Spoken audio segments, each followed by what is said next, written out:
फिर से स्वागत है आपका आपके YouTube channel AR technical classes के अंदर। तो आई होप आप घर पे अच्छे होंगे, स्वस्थ होंगे इस कोरोना काल के समय में। तो पिछले 2 दिन या 3 दिन से आपको वीडियो नहीं मिल पा रही है क्योंकि मेरी तबीयत 2-3 दिन से ख़राब थी। तो अब मैं स्वस्थ हूँ, तो अब अपने क्लासों को स्टार्ट करते हैं। रेगुलर स्टार्ट रहेंगे क्लासें अपने। तो अपने पढ़ रहे थे DC परिपथ के बारे में। लगभग 19 से 20 वीडियो आपको DC परिपथ के बारे में मिल चुकी है और बेस्ट टॉपिक जो थे लगातार वीडियो आपको मिली है। अपने प्रॉपरली नोट्स तैयार करें उन वीडियो से और इसी तरह से आपको लगातार वीडियो मिलती रहेगी।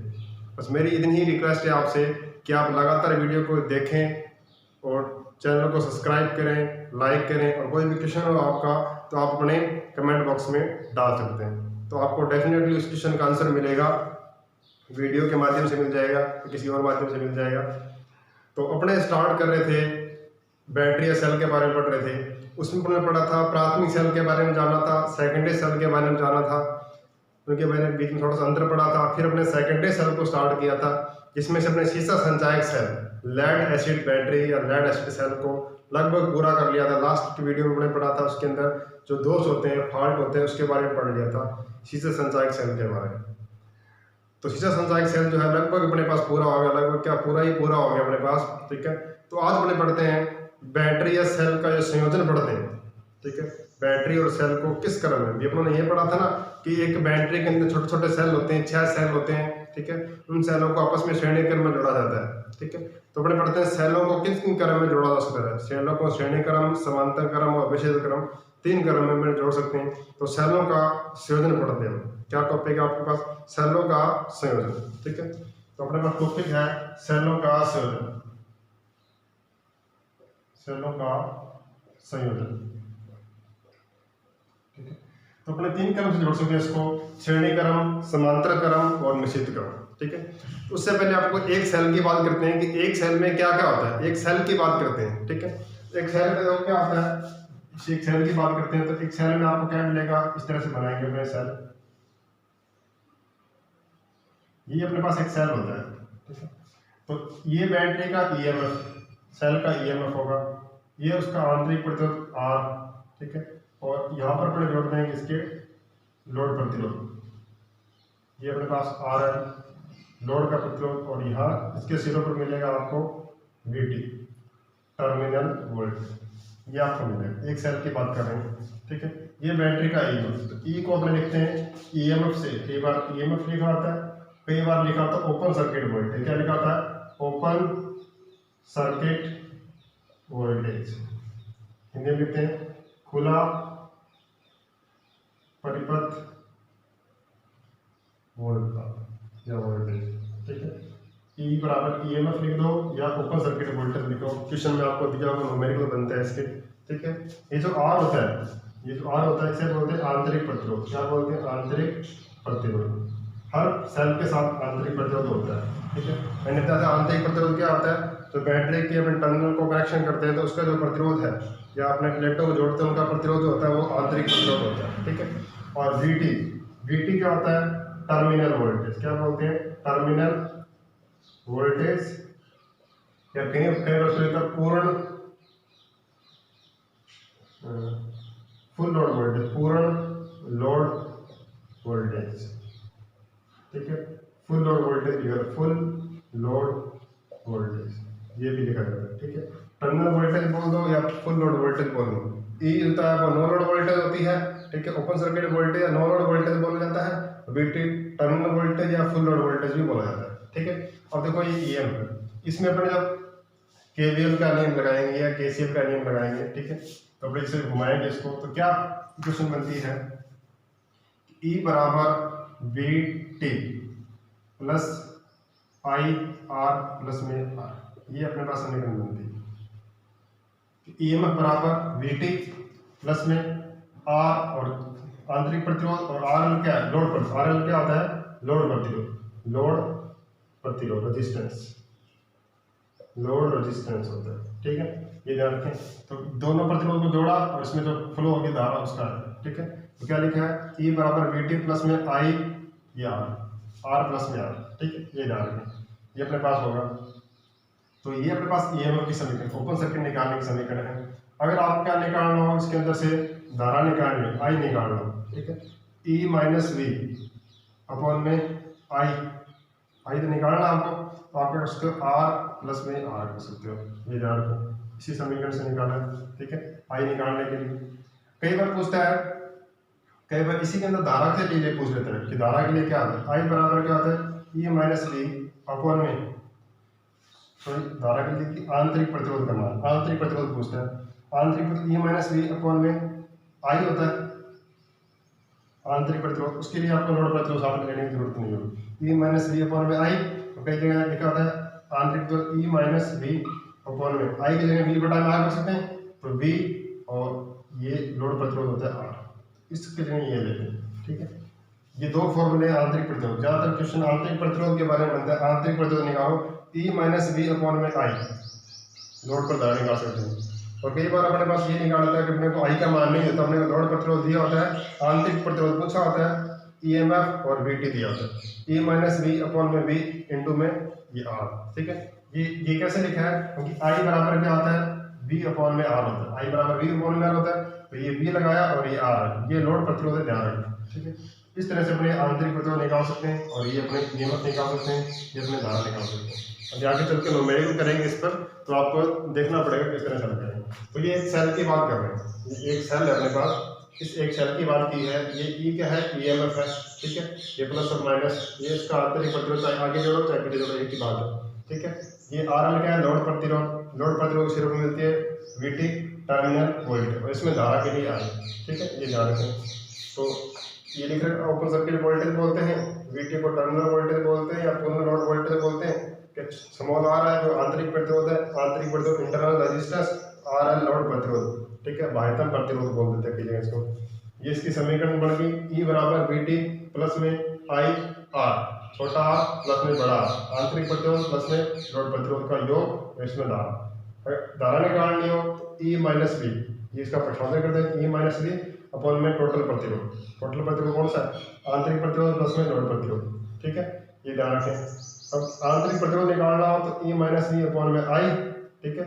अब आई है, आई दिया होगा नहीं तो आपको आई निकालना पड़ेगा, आई नहीं दिया तो आपको क्या दिएगा वी और आर दिया होगा, ठीक है। तो ये फॉर्मूला भी ध्यान रखें, ई माइनस वी और आई दिया वी अपॉन में आर करते, वी अपॉन में आर, आर चला जाएगा ऊपर, आर मल्टीप्लाई होगा, तो ये आर एल क्या है लोड प्रतिरोध। ये दोनों फॉर्मूले ध्यान रखें, ज्यादातर जो क्वेश्चन बनता है वो आंतरिक प्रतिरोध से बनता है, आंतरिक प्रतिरोध का मान निकालने के लिए बनता है, ठीक है।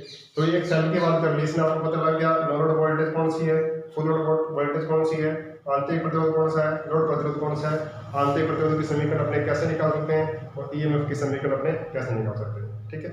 अब हम पढ़ते हैं सेलों का श्रेणी क्रम से। एक सेल के बारे में आपको पता लग गया कि एक सेल में आप किस तरह से काम कर सकते हो, सेल में क्या क्या होता है, ठीक है। अब अपने बात करते हैं कि सेलों को अगर श्रेणी क्रम में जोड़ दिया जाए तो उसका मान अपने कैसे निकालें। तो अब अपने पढ़ते हैं सेलों का श्रेणी क्रम संयोजन। तो पढ़ते हैं सेलों का श्रेणी क्रम संयोजन, सेलों का श्रेणी क्रम संयोजन, ठीक है। अपने क्या करते हैं कि सेलों को 3 या 4 सेलों को अपने श्रेणी क्रम में जोड़ेंगे और फिर देखेंगे वहां से धारा का मान कैसे निकाला जाता है, ठीक है। तो सेलों को जोड़ते हैं श्रेणी क्रम में।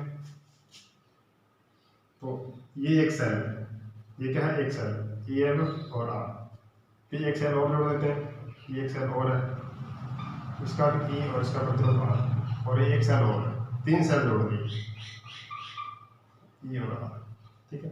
ये 3 सेल जोड़ दिए और ये इसके टर्मिनल मिल गए अपने को लास्ट में दोनों को जोड़कर, ठीक है। और यहाँ पे जोड़ते हैं लोड प्रतिरोध आर, और यहाँ पर निकालनी है धारा, लोड पर धारा बताता है, ठीक है। तो पहली बात आपको पता लग गया कि सेल का श्रेणी क्रम जोड़ते हैं कैसे, ये बैटरी का ईएमएफ और ये आर, ये ईएमएफ और ये आर, ईएमएफ और आर, ठीक है। कैसे जोड़ा है, देखो प्रतिरोध के अंदर कोई प्लस और माइनस तो नहीं होता, प्रतिरोध में कोई प्लस माइनस नहीं होता, प्रतिरोध तो डायरेक्ट आप किसी भी संयोजन में जोड़ो वो श्रेणी क्रम जुड़ जाएंगे, क्योंकि प्रतिरोध का ना तो प्लस होता है ना माइनस ही होता है, अब डायरेक्ट आप प्रतिरोध को जोड़ सकते हो। लेकिन देखो बैटरी को श्रेणी क्रम में कैसे जोड़ते हैं, प्लस से माइनस, प्लस से माइनस, प्लस से माइनस, ऐसा जोड़ा जाता है कि प्लस माइनस है, प्लस माइनस है, प्लस माइनस है, तो प्लस से माइनस, प्लस से माइनस, लास्ट में आपको प्लस मिलेगा और क्या मिलेगा माइनस मिलेगा। अब देखो क्या जुड़ा हुआ है, प्लस से माइनस, प्लस से माइनस, या माइनस से प्लस, माइनस से प्लस, एक साइड आपको प्लस मिलेगा, एक साइड आपको क्या मिलेगा, माइनस मिलेगा। तो ये श्रेणी क्रम से जुड़ गया। तो इस तरह से आप बैटरी को श्रेणी क्रम में जोड़ सकते हो। प्रतिरोध को देखने की जरूरत नहीं है, प्रतिरोध डायरेक्ट आप श्रेणी क्रम में जोड़ दो, धारा का मान सेम होना है सबके अंदर। अब देखो क्या बोला है, अपने क्या बोला है कि श्रेणी क्रम में जोड़ दिया तो ये ईएमएफ, ये भी ईएमएफ समान मान के सेल है। एक बैटरी में समान मान के सेल होते हैं, सब 2.1 वोल्ट मानते हैं अपने सभी को। तो ये भी 2.1 का माना कि अपने पास ईएमएफ का जो मान है, ई का मान वो कितना है, 2 वोल्ट, ये हमने मान लिया 2 वोल्ट। तो श्रेणी क्रम में वोल्टेज क्या होती है, जुड़ती है। देखा था सबकी वोल्टेज जुड़ती है सेलों की। तो ये 2 वोल्ट, बैटरी के अंदर 6 सेल है, 2-2 वोल्ट के, तो लगभग 12 वोल्ट मिलेगी आपको, ठीक है। 2-2 वोल्ट सबकी जुड़ जाएगी। तो ये 2 वोल्ट, ये भी 2 वोल्ट और ये भी 2 वोल्ट, टोटल कितने 6 वोल्ट हो गए, मतलब ई प्लस में ई प्लस में ई। तो आप क्या कर सकते हो, टोटल ईएमएफ, कुल ईएमएफ के लिख सकते हो। क्या लिखेंगे, कुल ईएमएफ, कुल ईएमएफ क्या लिखेंगे, एन इंटू में ई, एन इंटू में क्या कर देंगे ई, मतलब कितने आएंगे, एन क्या है, सेलों की संख्या। एन क्या होता है, एन होता है सेलों की संख्या, सेलों की संख्या कितनी होगी, 3 सेल है और एक सेल कितने वोल्ट का है, 2 वोल्ट का मान है, तो कितना आएगा, 6 वोल्ट आएगा। ये ध्यान रखें, एन इंटू ए। अब लिखा है कुल आंतरिक प्रतिरोध, कुल आंतरिक प्रतिरोध, प्रतिरोध मतलब small R T, total resistance, कौन सा, आंतरिक, छोटा मतलब आंतरिक। अब देखो आर प्लस आर, श्रेणी क्रम प्रतिरोध जुड़ता है, माना ये 0.1 ओम का है, छोटा आर कैपिटल स्मॉल आर 0.1 ओम का है, तो ये 3 है, तो ये अपने क्या सकते हैं 0.1 0.1 0.1 0.3 हो गया। मतलब आप कर सकते हो क्या, N into R, N into क्या कर सकते हो आर, ठीक है। एन का मान क्या है, सेलों, एक सेल के साथ एक आंतरिक प्रतिरोध है, तो 3 इंटू 0.1 तो 0.3 हो जाएगा। तो आर टी कितना आएगा, एन इंटू आर कितना आएगा, सेलों की संख्या कितनी है, 3, जितने सेल होंगे उतने आंतरिक प्रतिरोध होंगे, 0.1 तो कितना आएगा, 0.3 होगा, ठीक है। अब टोटल प्रतिरोध, बैटरी में कुल प्रतिरोध, कुल प्रतिरोध की जब बात करेंगे तो देखो आंतरिक प्रतिरोध जोड़ लिया हमने, 0.3 था, लेकिन अपने पास आरएल भी तो है, तो अपने क्या सकते हैं टोटल प्रतिरोध आर टी कर सकते हैं, कैसे, एन इंटू आर प्लस, ये एन इंटू आर तो है अपने पास, ठीक है। अपने क्या कर सकते हैं, प्लस में आर, मतलब कुल प्रतिरोध के अपने क्या कर सकते हो, ये कर सकते हो R T plus N R plus में आर, ठीक है। लोड प्रतिरोध और कुल आंतरिक प्रतिरोध अपने जोड़ के बता सकते हैं, ठीक है, ये आपको ध्यान रखना है। अब देखो आगे चलते हैं, तो अपने पास कुल प्रतिरोध आ गया, कुल ईएमएफ आ गया, धारा निकाल सकते हैं। आई इक्वल्स टू क्या करेंगे, टोटल ईएमएफ, टोटल ईएमएफ कितना, ये रहा, आई बराबर वी अपॉन में आर होता है, और टोटल प्रतिरोध एन आर प्लस में आर। तो ये धारा निकालने का क्या आ गया फॉर्मूला, श्रेणी क्रम में धारा निकालने का फॉर्मूला कैसे आया, सेलों का कुल प्रतिरोध, ठीक है, कुल आंतरिक प्रतिरोध, कुल ईएमएफ ऊपर आ गया तो कुल ईएमएफ लिख दिया, कुल आंतरिक प्रतिरोध लिख दिया, प्लस में लोड प्रतिरोध लिख दिया, तो ये धारा निकालने का सूत्र, ठीक है। अब देखो फिर इसमें न्यूमेरिकल करेंगे, आपको इस फॉर्मूले का यूज करना आ जाएगा, किस तरह से अपने इस फॉर्मूले को यूज करेंगे, ठीक है। ये अपने पास एक क्वेश्चन, सेलों का श्रेणी क्रम इस तरह से करते हैं, कुल ईएमएफ निकाला, ई प्लस में ई प्लस में ई, और श्रेणी क्रम में सभी सेल समान मान के हैं, एन इंटू क्या कर दोगे आप, ठीक है। कुल प्रतिरोध निकालना, आंतरिक प्रतिरोध कुल है, तो ये 0.1 0.1 0.1 ये 3 जोड़े 10 भी हो सकते हैं, 10 इंटू 0. आप आर कर सकते हो, एन इंटू क्या किया मैंने आर, एन इंटू आर कुल आंतरिक प्रतिरोध। फिर कुल प्रतिरोध निकालना है इस बैटरी के अंदर, तो कुल प्रतिरोध के लिए आंतरिक प्रतिरोध भी होता है और लोड प्रतिरोध भी होता है, तो एन आर प्लस में आर एल कर दिया, आर एल क्या कर दिया, लोड प्रतिरोध को जोड़ दिया किसके अंदर, आंतरिक प्रतिरोध में, तो कुल प्रतिरोध आ। तो धारा निकालने के लिए टोटल ईएमएफ अपॉन में टोटल प्रतिरोध होता है, टोटल ईएमएफ क्या, एन इंटू ई, टोटल प्रतिरोध क्या है, एन आर प्लस में आर, तो ये टोटल धारा आ गया, ठीक है। अब इस पे अपने करते हैं एक न्यूमेरिकल, तो न्यूमेरिकल को अपने किस तरह से हल करें, तो न्यूमेरिकल लिखता हूं मैं,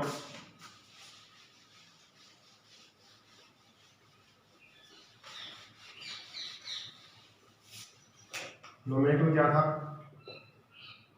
कि सेलों के, ठीक है, 6 सेलों के श्रेणी संयोजन में, श्रेणी संयोजन में प्रत्येक का ईएमएफ 2 वोल्ट व आंतरिक प्रतिरोध 0.1 ओम है, और वह 6 ओम बाह्यतम प्रतिरोध को, बाह्य प्रतिरोध को धारा प्रदान कर रहे हैं तो धारा का मान बताओ। तो धारा का मान बताओ क्या। अब क्या बोला कि 6 सेल है, सेलों की संख्या कितनी दी आपको 6, मतलब श्रेणी क्रम में क्या है 6 सेलों के श्रेणी शोधन में प्रत्येक का ईएमएफ, प्रत्येक सेल का ईएमएफ कितना है, प्रत्येक का ईएमएफ दिया आपको 2 वोल्ट और आंतरिक प्रतिरोध आपको दिया है 0.1 ओम, ठीक है। और बाह्यतम प्रतिरोध कितना दिया आपको, मतलब RL दिया है वो 6 ओम दिया है। तो धारा का मान निकालना, तो अपने को फॉर्मूला ध्यान है क्या, फॉर्मूला I बराबर होता है N इंटू में E अपॉन में N R प्लस में R L। तो ये अपने पास श्रेणी क्रम का फॉर्मूला था, अपने देख लेंगे, अपने को इस फॉर्मूले की जरूरत है, ठीक है।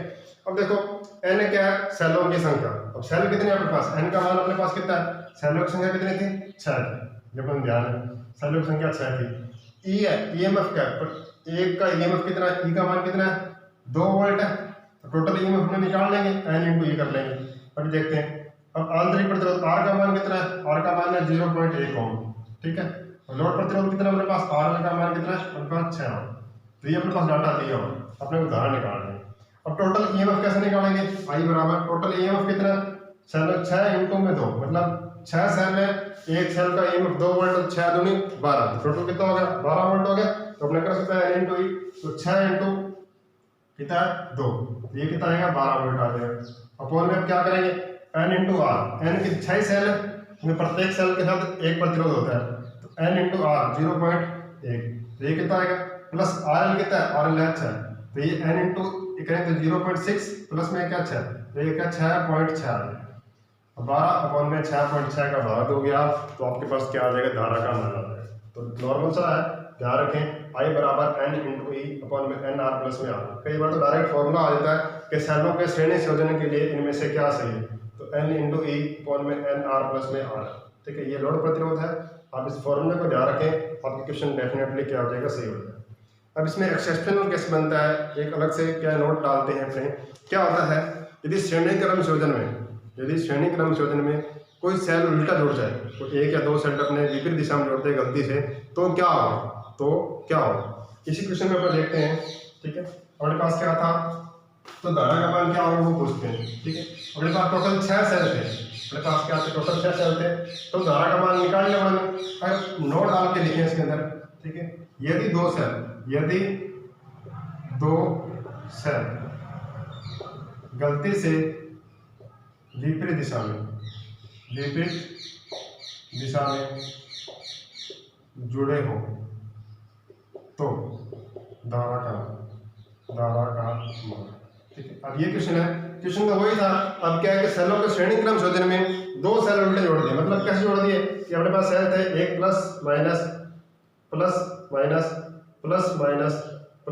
ये सेल है। अब प्लस से माइनस जोड़ेंगे, प्लस से माइनस जोड़ दिए तो सही है अपने पास, क्योंकि श्रेणी के संयोजन में क्या प्लस से माइनस जुड़ा था। लेकिन अब अपने क्या किया, यहाँ से माइनस से क्या जोड़ दिया माइनस, और यहाँ क्या जोड़ दिया माइनस से माइनस जोड़ दिया। 2 सेल आपने क्या जोड़ दिया, उल्टे जोड़ दिए, ठीक है। प्लस से माइनस की जगह माइनस से माइनस जोड़ दिए, ठीक है, या प्लस से प्लस जोड़ दिए, ठीक है। तो 2 सेल विपरीत दिशा में जोड़ने से क्या होता है, ठीक है।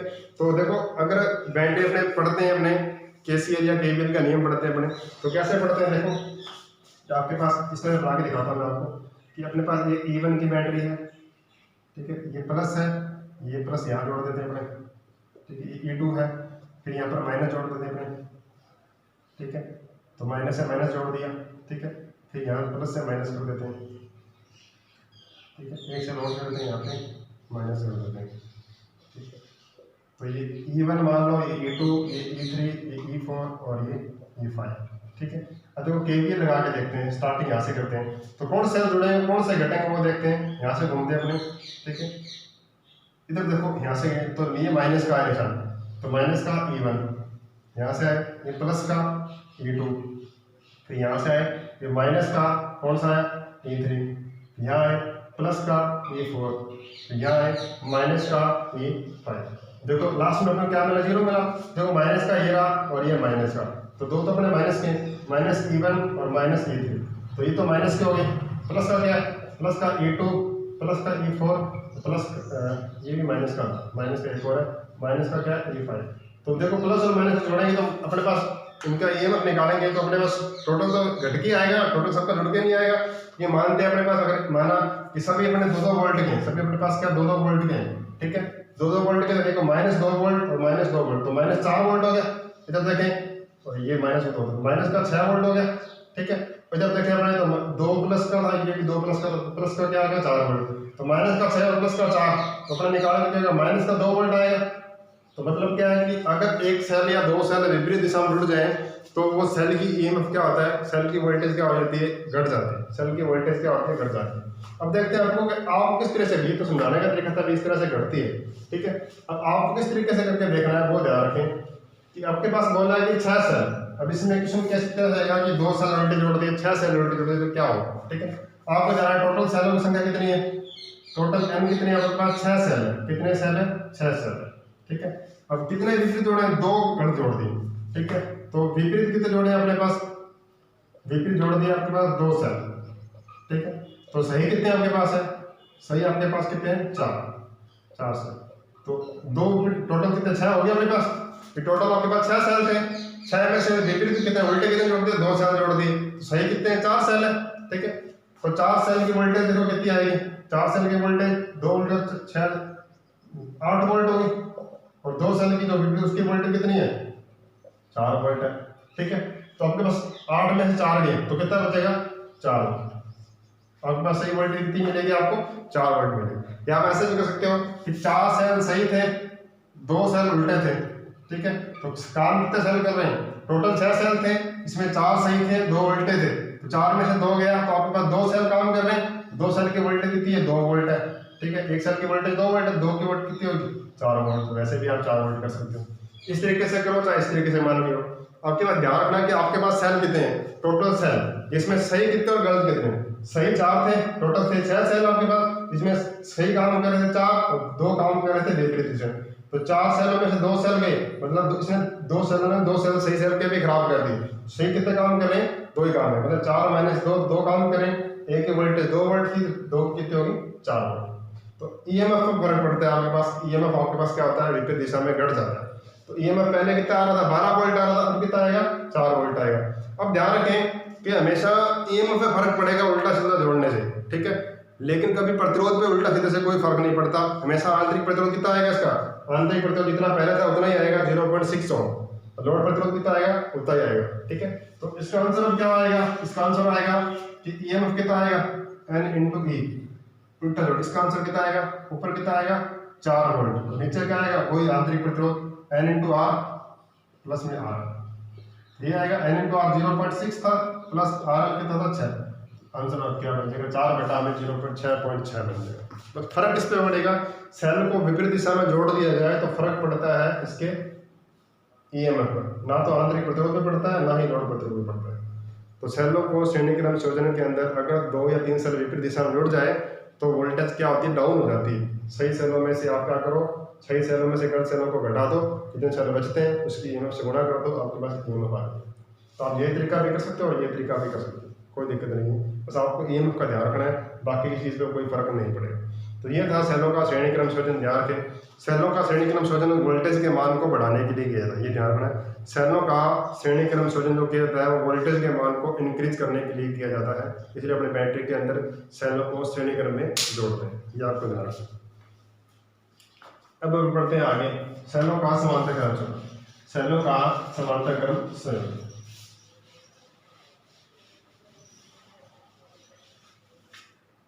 अब है समांतर संयोजन, कौन सा, समांतर संयोजन।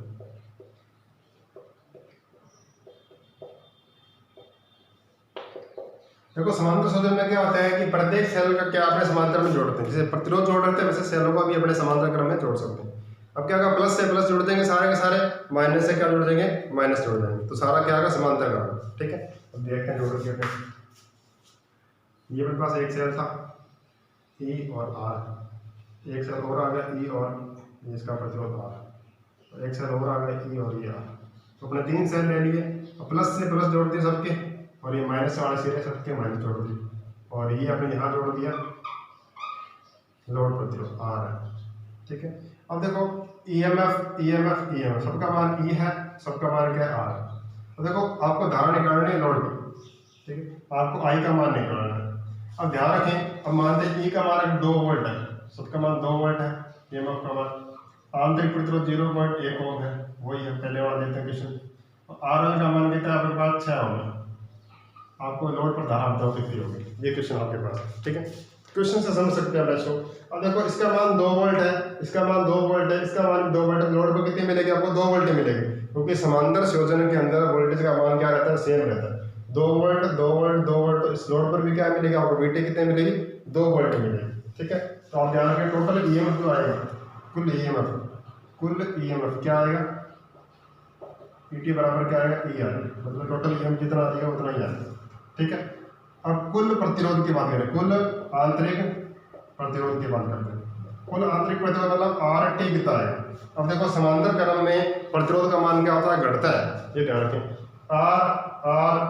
तो अब अपने डायरेक्ट आर में लिख दो, ठीक है। अब क्या करें, 0.1 का 0.1 का और समान मान के प्रतिरोध होते हैं तो n इंटू क्या करते हैं, n अपॉन में क्या करते हैं, अपने आर करते हैं। तो आंतरिक प्रतिरोध क्या आएगा, आर अपॉन में क्या आ जाएगा, n आ जाएगा, ये कुल आंतरिक प्रतिरोध आ गया, आर अपॉन में n। ये इसका मान 0.1 और सेलों की संख्या देंगे नीचे, n क्या सेलों की संख्या होती है, n क्या होता है सेलों की संख्या, ठीक है। कितने, तो 3 सेल तो 3 लिख लेंगे, 4 तो 4 लिख लेंगे। अब कुल प्रतिरोध की बात करें, कुल प्रतिरोध की जब बात करेंगे तो क्या आएगा, आर अपॉन में n प्लस में क्या कर देंगे आर, एक कुल अपने पास क्या आ जाएगा, प्रतिरोध आ जाएगा। अब इसको आप इस तरीके से पेश करते हो, अपॉन में 1 लगा के, ठीक है, n यहाँ पे कर दें, ठीक है, यहाँ पे n नीचे कर दें, और यहाँ आप क्या करोगे, आर और एन आर ये लिख सकते हो, तो ले सकते हो, कोई दिक्कत नहीं। अब ये रखो चाहे ये रखो, बात एक ही, ठीक है। बाद में फॉर्मूले में थोड़ा सा 2 प्रकार के फॉर्मूले बनते हैं। अब धारा निकालने के लिए क्या करेंगे, आई बराबर क्या होता है, टोटल ईएमएफ तो ई रहेगा, ठीक है। टोटल प्रतिरोध क्या आएगा, एन आर प्लस में आर, एक तो फॉर्मूला आप ये बना सकते हो इससे, ठीक है। अब एक फॉर्मूला आप नीचे ये भी कर सकते हो, ठीक है, ई, ठीक है। अब इसको करेंगे तो R plus N R L और ऊपर में एन कर सकते हो, ये भी कर सकते हो, दोनों तरीके से ही चाहे इससे किसी को चाहिए। एक बार तो मैंने टोटल प्रतिरोध को ये रखा, एक टोटल प्रतिरोध ये रखा, तो ये जो आर था वो चला गया ऊपर, तो एन इंटू ई प्लस में आर दोनों। तो देखो ये क्वेश्चन करके देखो, दोनों से आंसर सेम ही आएंगे। टोटल ईएमएफ क्या आएगा आपके पास, टोटल ईएमएफ देखो इससे करके 2 वोल्ट ईएमएफ है, ठीक है, और एन अपॉन में आप 0.1 अपॉन में क्या 3, सैलों की संख्या कितनी 3 थी, ठीक है, एन कितने अपने पास 3 है, एनओ की संख्या कितनी 3 है, ठीक है, प्लस में आर कितना है 6, ठीक है। तो आप प्लस में एक करके लगातार लेके देख लो, आपके पास आंसर क्या आएगा, सेम आएगा। ये क्या आएगा, अगर 2 अपॉन में कितना गौतम कितना आएगा, तो 3 और 0.1 और 37 18, 37 कितना आएगा 18, ठीक है। तो नीचे क्या आएगा 18.1 अपॉन में 3, तो 3 जो आ जाएगा ऊपर 12 बटा में 18.1, आंसर ये आएगा। इसी से भी आंसर सेम है, चाहे आप इससे करो चाहे आप इससे करो, बात एक ही। कुल प्रतिरोध निकाल लो और टोटल वोल्टेज में आप क्या दे दो, उसका भाव दे दो, आपका धारा निकल जाएगी, ठीक है। तो ये था सेलों का समांतर का आंसर। और इसमें भी वो केस बनता है, अगर गलती से एक सेल विपरीत दिशा में जोड़ दिए या 2 सेल विपरीत दिशा में जोड़ दिए, ये 3 सेल जोड़ रखे थे। अब मैंने क्या किया कि ये प्लस से प्लस था, यहाँ मैंने क्या उल्टा कर दिया एक सेल को, यहाँ माइनस कर दिया, यहाँ क्या कर दिया प्लस कर दिया, ये माइनस और ये प्लस कर दिया। अब अगर गलती से एक सेल समांतर क्रम संयोजन में उल्टा जुड़ जाए तो वो क्या होता है, वो ध्यान रखें। तो ये टोटल ईएमएफ ध्यान रखें, टोटल प्रतिरोध ध्यान रखें, और ये टोटल कुल प्रतिरोध, ये कुल आंतरिक प्रतिरोध, ये कुल प्रतिरोध, ई बटा में कुल प्रतिरोध करोगे, धारा का मान आपके पास आ जाएगा। ये फॉर्मूले आपके पास दोनों बन जाते हैं, ठीक है। अब वो जो केस बता रहा था मैं आपको, क्या था केस, वो केस था अगर समांतर क्रम संयोजन के अंदर कोई सेल विपरीत दिशा में जुड़ जाए तो क्या करना है। जो क्या होता है तो लिख देता हूँ, यदि समांतर संयोजन में सेल विपरीत दिशा में जुड़ा, विपरीत दिशा में जुड़ा हो तो वह शॉर्ट सर्किट की तरह कार्य करता है, शॉर्ट सर्किट की तरह कार्य करता है और अन्य सेलों को भी क्या कर देगा, डिस्चार्ज कर देगा, डिस्चार्ज कर देता है, जिसके कारण क्या हो जाती है, बैटरी खराब हो जाती है, खराब हो जाती है, बोलते हैं डिस्चार्ज हो जाती है, डिस्चार्ज हो जाती है। ठीक है, क्या होगा, क्या लिखा है मैंने, यदि एक सेल का विपरीत दिशा में जोड़ दिया जाए तो ये क्या करेगा, शॉर्ट सर्किट की तरह काम करेगा यहाँ पे। तो बाकी सेल जो है वो क्या है, शॉर्ट सर्किट लोड मिलेगा इसको, तो धारा लोड की तरफ नहीं जाएगी, धारा इसके अंदर से फ्लो होने लग जाएगी यहाँ से, तो बाकी जो सेल थे वो भी क्या होंगे, डिस्चार्ज हो जाएंगे। तो क्या समांतर शोधन में एक सेल विपरीत दिशा में जोड़ दिया जाए तो वो शॉर्ट सर्किट की तरह काम करता है, और वो अन्य सेलों को भी क्या करेगा, डिस्चार्ज, अन्य सेलों को अंदर से भी क्या करते हैं, डिस्चार्ज कर देगा। तो बैटरी क्या हो जाएगी, खराब हो जाएगी, या बोल देंगे बैटरी पूरी तरह से क्या हो जाएगी, डेड हो जाएगी या डिस्चार्ज हो जाएगी। ठीक है, तो बैटरी क्या होती है, इस तरह से खराब हो जाती है। तो सेलों का समांतर संयोजन में आपको ध्यान रखना है कि आप विपरीत क्रम में जोड़ोगे तो बैटरी क्या हो जाएगी, खराब हो जाएगी।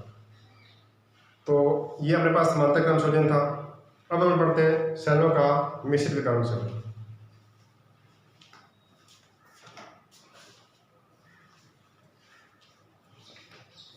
देखो वीडियो ज़्यादा लंबी हो रही है, तो नेक्स्ट वीडियो में पढ़ेंगे सेलों का मिश्रित क्रम संयोजन और सेलों की दक्षता के टॉपिक के बारे में। तो आज आप पढ़े श्रेणी क्रम और समांतर क्रमों को पढ़ें, अपने न्यूमेरिकल लगाएं। तो नेक्स्ट वीडियो में आपको सेलों का मिश्रित क्रम भी पढ़ेंगे अपने, और बैटरी की दक्षता से को भी लेके अपने क्वेश्चन करेंगे। तो आज की क्लास को यहीं समाप्त करते हैं। घर पे रहें, स्वस्थ रहें और लगातार अपनी पढ़ाई को जारी रखें। वैकेंसी आ भी रही है और नेक्स्ट आने वाली भी होंगी वैकेंसी, तो अपनी तैयारी को कंटिन्यू रखें, तैयारी को बंद ना करें, लगातार पढ़ते रहें और तैयारी करते रहें। तो आज की वीडियो समाप्त करते हैं। थैंक यू, धन्यवाद।